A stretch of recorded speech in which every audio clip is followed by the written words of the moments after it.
الأخلاء يومئذ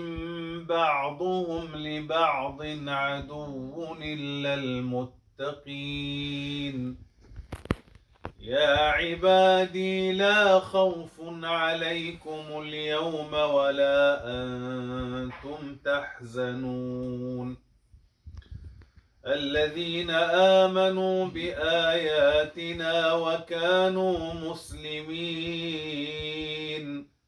ادخلوا الجنة أنتم وأزواجكم تحبرون يطاف عليهم بصحاف من ذهب وأكواب وفيها ما تشتهيه الأنفس وتلذ الأعين وأنتم فيها خالدون وتلك الجنة التي أورثتموها بما كنتم تعملون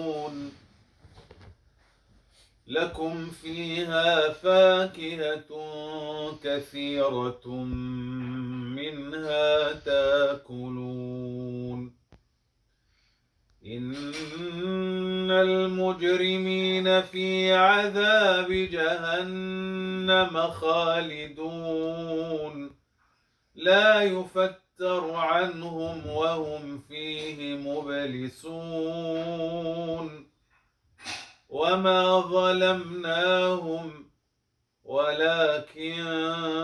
كانوا هم الظالمين ونادوا يا مالك ليقض علينا ربك قال إنكم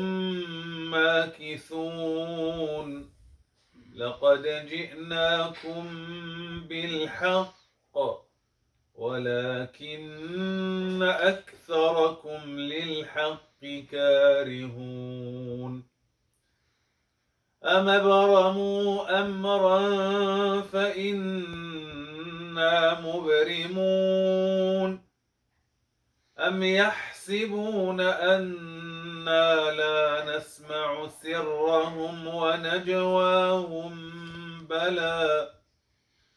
ورسلنا لديهم يكتبون قل إن كان للرحمن ولد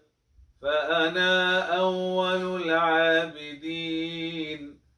سبحان رب السماوات والأرض رب العرش عما يصفون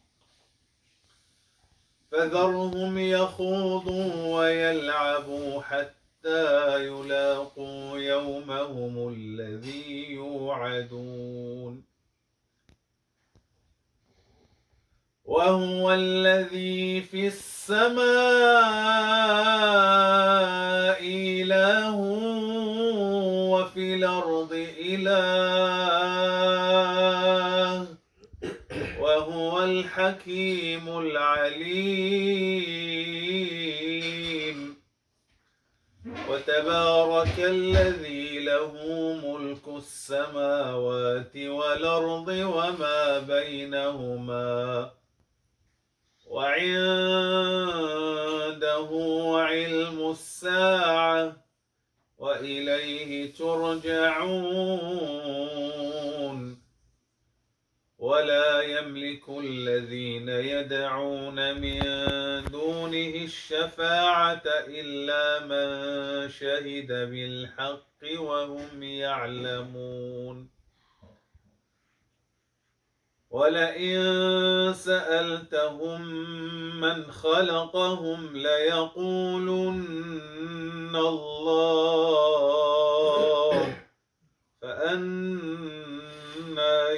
يؤفكون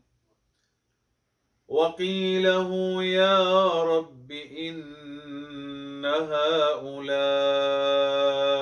قوم لا يؤمنون فاصفح عنهم وقل سلام